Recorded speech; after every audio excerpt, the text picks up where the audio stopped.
आज हम GST registration 2025 का अपडेटेड प्रोसीजर देखेंगे। कुछ चीजें चेंज भी हुई है, डॉक्यूमेंट से रिलेटेड कुछ चीजें हैं, कुछ बायोमेट्रिक ऑथेंटिकेशन से रिलेटेड चीजें हम इसमें डिस्कस करने वाले हैं।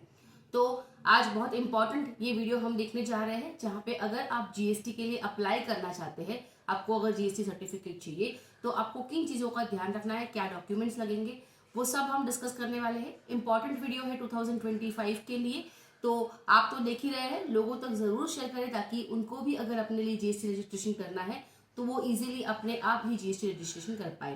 वीडियो अच्छी लगती है तो लाइक जरूर कीजिएगा और चैनल को सब्सक्राइब कीजिए, इससे मुझे मोटिवेशन मिलता है।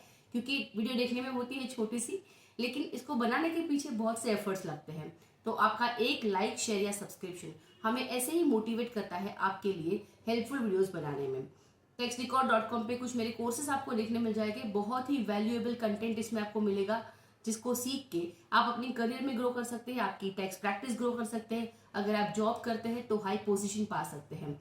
बहुत ही इंपॉर्टेंट और वैल्यूएबल कंटेंट के साथ में कुछ कोर्सेज को आप अगर व्यू डिटेल पे क्लिक करते हैं, सारे कंटेंट आपको दिख जाएंगे इसके। अगर आपको रिलेटेबल लगता है तो इसको एनरोल कीजिए और आपकी करियर में आगे बढ़िए। कुछ कोर्सेज फ्री में भी मिल जाएंगे। अगर कुछ क्वेरीज है तो आप मुझे कमेंट सेक्शन में पूछ सकते हैं, या फिर मेरा टेलीग्राम ग्रुप ज्वाइन कर लीजिए। वहां पे हम क्वेरीज डिस्कस करते रहते हैं। ग्रुप की लिंक आपको डिस्क्रिप्शन में मिल जाएगी। और सबसे पहले बात करते हैं कि जीएसटी के लिए हमें क्या क्या डॉक्यूमेंट्स चाहिए। तो जो बेसिक केवाईसी अपना होता है, पैन कार्ड, आधार कार्ड और फोटो, ये 3 चीजें तो होती है। साथ में लाइट बिल, मतलब आपकी जो ऑफिस प्लेस आप बता रहे हो, जो बिजनेस प्लेस आप बता रहे हो, फैक्ट्री या फिर ऑफिस या कोई भी हो, उसका इलेक्ट्रिसिटी बिल कंपलसरी है।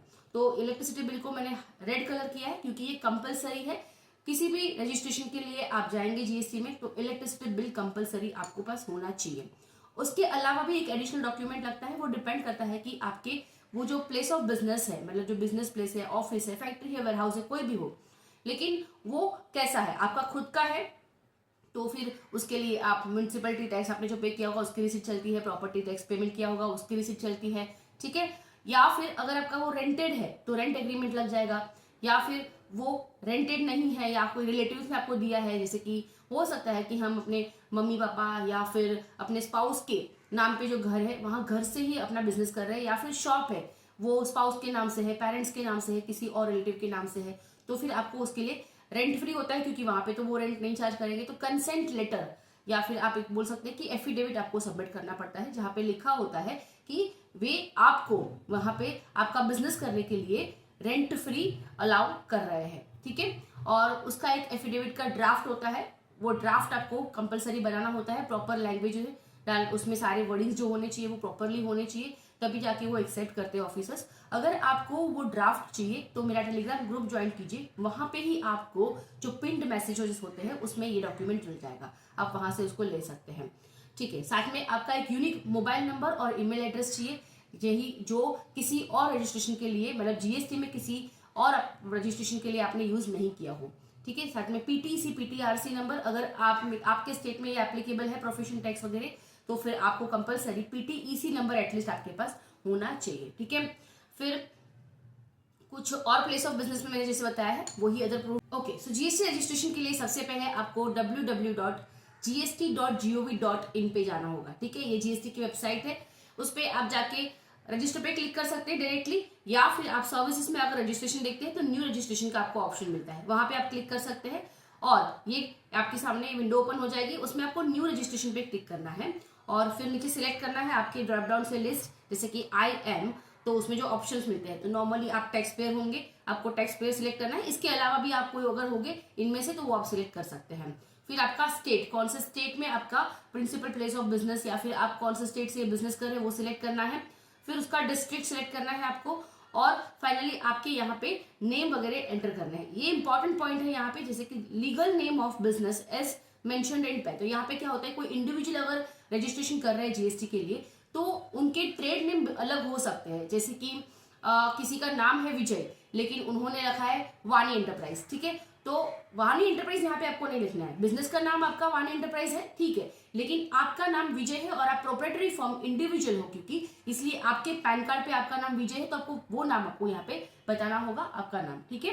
पैन में जो नाम रहता है वो आपको यहाँ पे दिखाना है, और आपका पैन नंबर आप एंटर कीजिए properly, email address unique number होना चाहिए, सॉरी यूनिक ईमेल आईडी होना चाहिए, और मोबाइल नंबर भी वो ही डालना है जो आपके आधार कार्ड में रजिस्टर्ड है, क्योंकि इसमें OTP आते हैं और फिर ऑफिसर भी जब वेरीफाई करते हैं तो आपके नंबर्स को भी आधार कार्ड से भी वेरीफाई करते हैं कि आपका ये आधार कार्ड आपके UDI में रजिस्टर्ड है कि नहीं।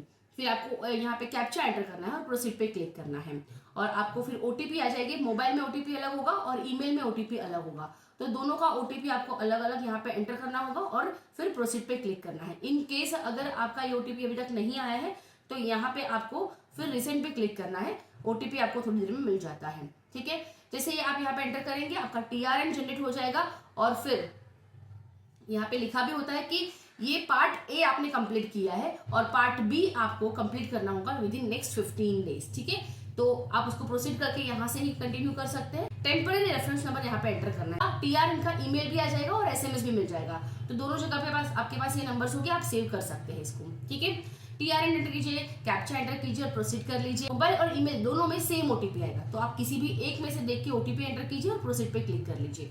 आपके सामने REG01 एप्लीकेशन ओपन हो जाएगा और आपको यहाँ पे फिर एक्शन पे क्लिक करना है और आगे प्रोसेस करना है। सारा पूरा एप्लीकेशन पार्ट B जो GST रजिस्ट्रेशन का होता है वो फाइल करना है। ठीक है, अगर आपने यहाँ से लॉग आउट कर दिया तो फिर से आपको इसी स्क्रीन पे जाने के लिए कैसे इसमें रजिस्ट्रेशन में न्यू रजिस्ट्रेशन पे क्लिक करना है और फिर टेम्पररी रेफरेंस नंबर यहाँ पे मतलब TRN सिलेक्ट करना है।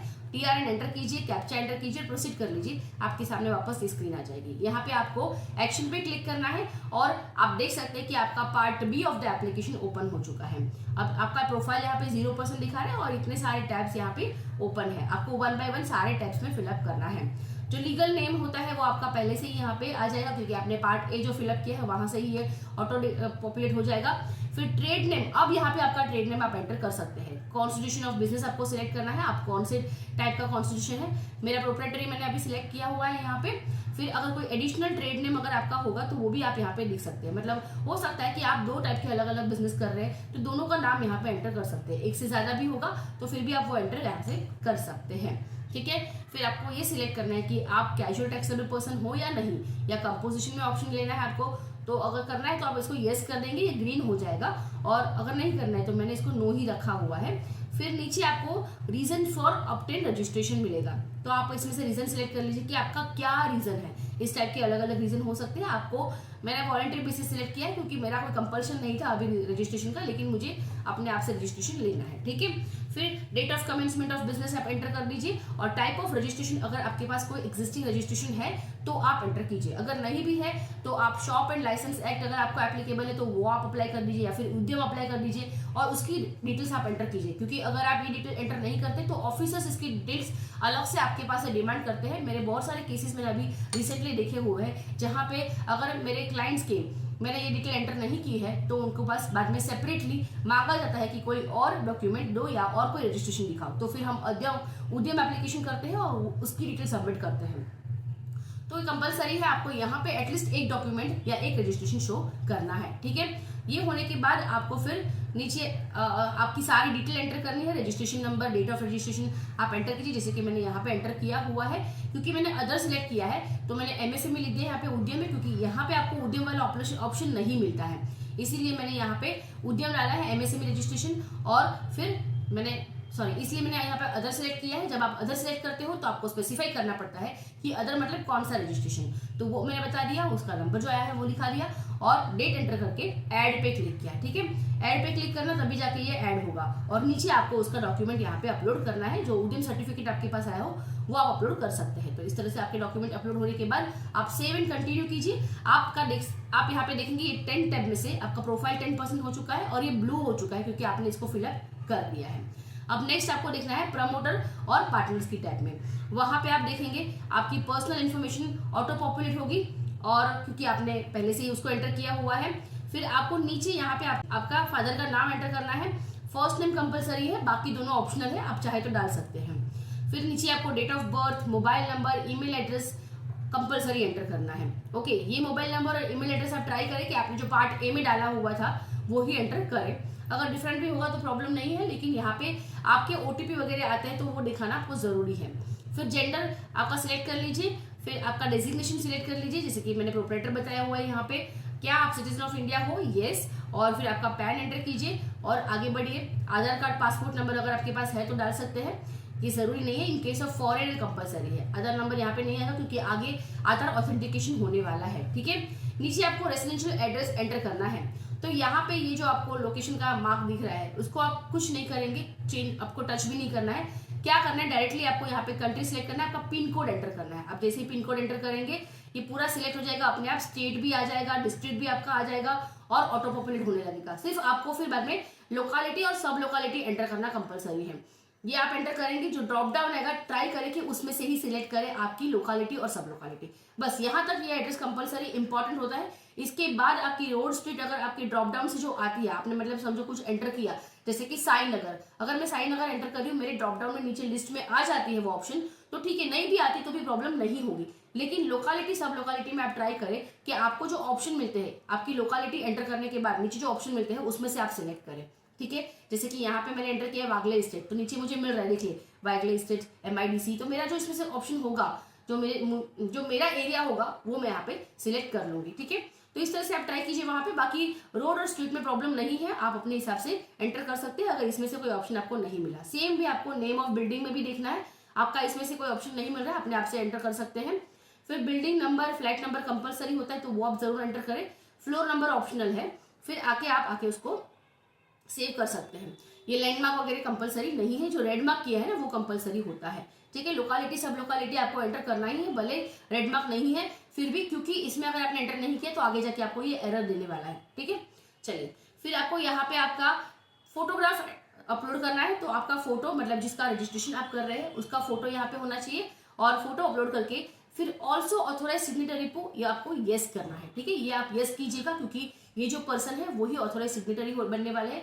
इनके अलावा जो प्रोप्राइटर है इनके अलावा अगर कोई ऑथोराइज सिग्नेटरी बन रहा है तो फिर आप इसको नो रखेंगे, ठीक है। अदरवाइज मैं यहाँ पे यस कर रही हूँ क्योंकि जो प्रोप्राइटर है वही ऑथोराइज सिग्नेटरी है, और इसको सेव एंड कंटिन्यू कीजिए। ऑथोराइज सिग्नेटरी मतलब कि आगे के जो भी GST रिलेटेड डॉक्यूमेंट्स होंगे उन पे साइनिंग कौन करेगा, उसकी जो भी मैटर्स है वो कौन देखेगा, वो पर्सन कौन है, तो हम प्रोप्राइटर है वही देखने वाला है, वही साइन करने वाला है, इसीलिए हमने इसको ही ऑथोराइज सिग्नेटरी किया हुआ है। सेव एंड कंटिन्यू करेंगे। 2 टैब्स आपके ब्लू हो चुके हैं क्योंकि वो फिलअप हो चुके हैं। थर्ड टेबल है आपका ऑथोराइज सिग्नेटरी का, तो इसको आप प्राइमरी ऑथोराइज सिग्नेटरी सिलेक्ट कर लीजिए सबसे पहले, तो क्योंकि आपने इस पर्सन को ही मतलब जो प्रोप्राइटर है वही ऑथोराइज सिग्नेटरी है, इसलिए इसको ग्रीन मार्क आ जाएगा यहाँ पे। और नीचे सारी डिटेल्स आपने जो पहले फर्स्ट पेज में जो पर्सनल डिटेल आपने फिलअप की है प्रमोटर या पार्टनर्स की, वो ही यहाँ पे आ जाएगी, ठीक है।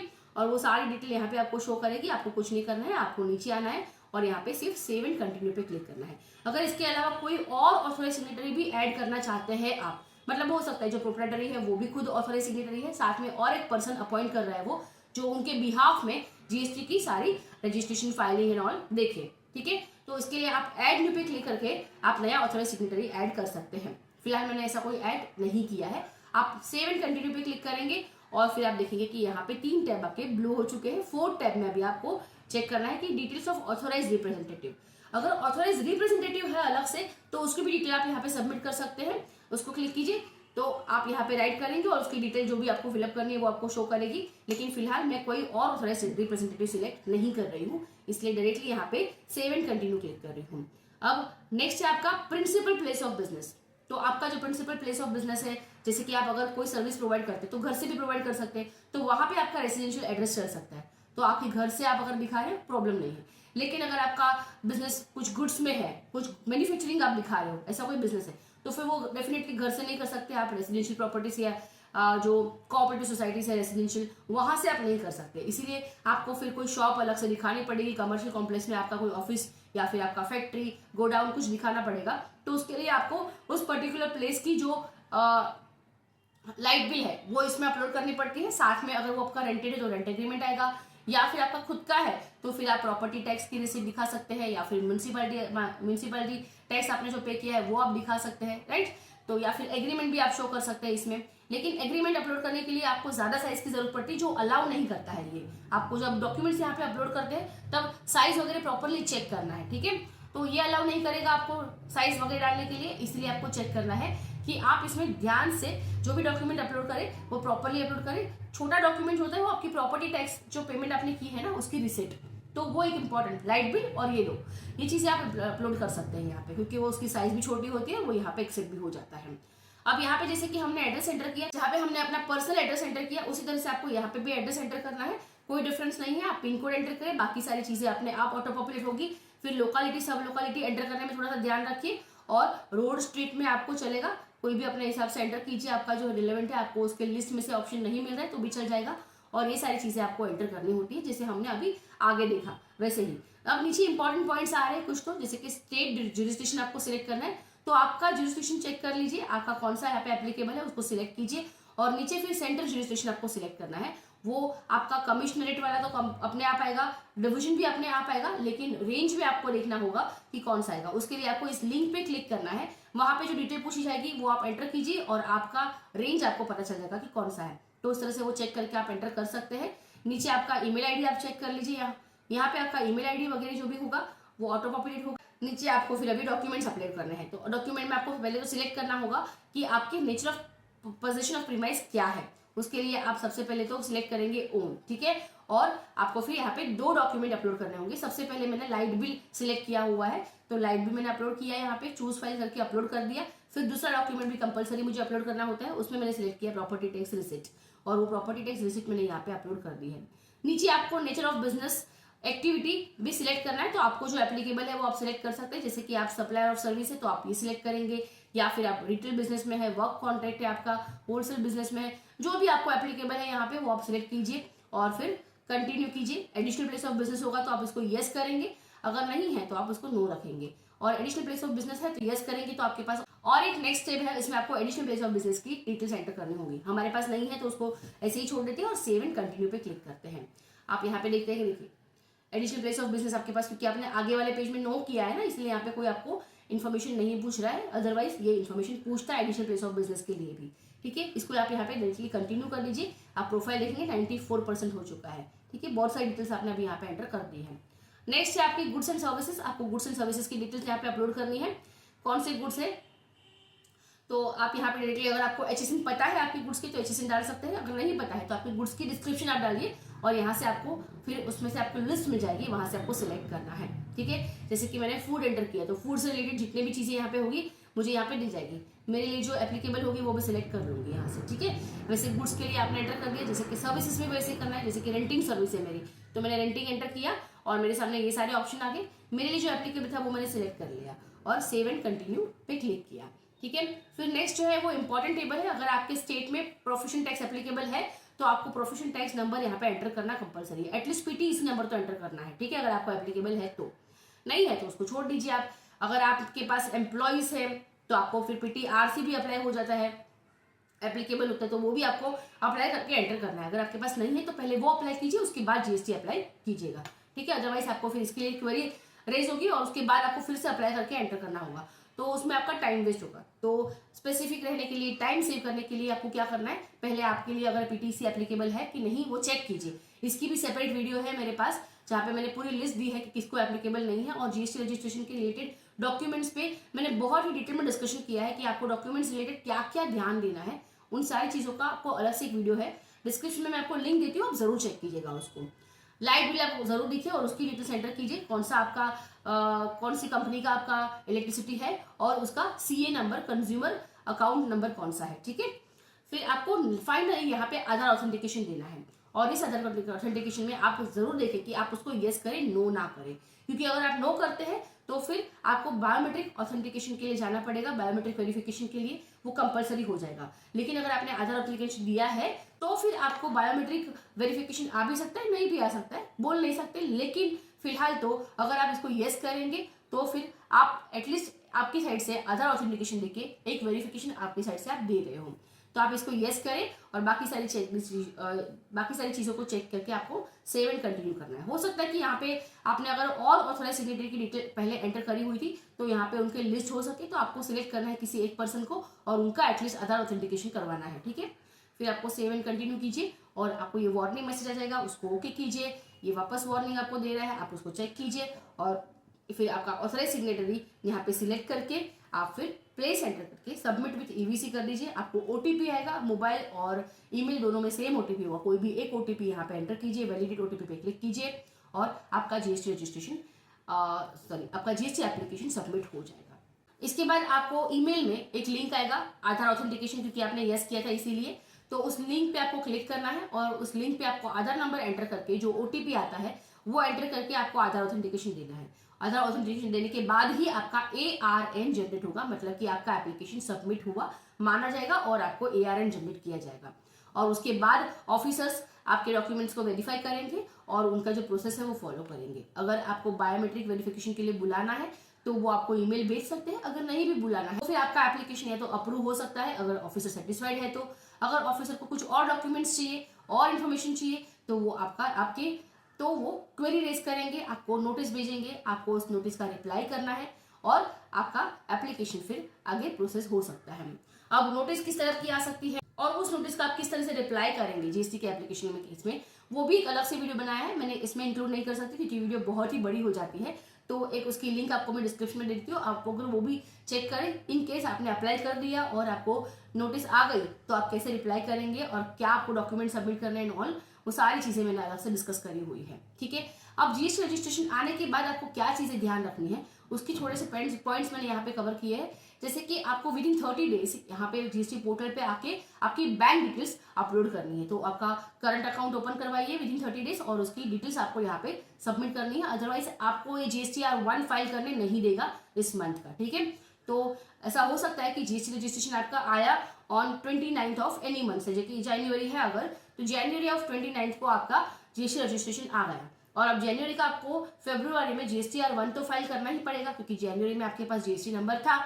तो आप जब फरवरी में GST रिटर्न फाइल करने जाओगे तो आपको ये पोर्टल अलाउ नहीं करेगा जब तक आप अपना यहाँ पे बैंक डिटेल्स अपलोड नहीं करते। तो जितना हो सके जल्दी से जल्दी जैसे GST नंबर आता है तो आप उसके पहले बैंक अकाउंट अप्लाई कीजिए। हो सकता है कि आपका GSTR1 फाइल करने से पहले अगर बैंक अकाउंट नहीं क्रिएट हुआ है या फिर आपके करंट अकाउंट क्रिएट नहीं हुआ है तो आपकी एटलीस्ट सेविंग बैंक की डिटेल डाल दीजिए, उसके बाद आप आके करंट अकाउंट की डिटेल उसमें ऑल्टर कर सकते हैं, बैंक डिटेल्स आप चेंज कर सकते हैं, ये ऑप्शन होता है इसमें, तो उसकी कोई दिक्कत नहीं। लेकिन ध्यान रखें कि आपकी बैंक डिटेल्स जरूर एंटर करें। अगर 30 डेज के अंदर आपने एंटर नहीं किया है तो आपका ये GST रजिस्ट्रेशन सस्पेंड हो सकता है और सस्पेंशन के बाद आपको रिवोकेशन करने में थोड़ा फिर डिफिकल्टी फेस करनी पड़ती है, मतलब वो टाइम कंज्यूमिंग होता है, ऑफिसर को मिलो फिर उसको क्या रिक्वायरमेंट उसकी देखो ऑन ऑल। ठीक है, तो आप जरूर ध्यान रखें 30 डेज के अंदर आपको ये अपलोड करना है।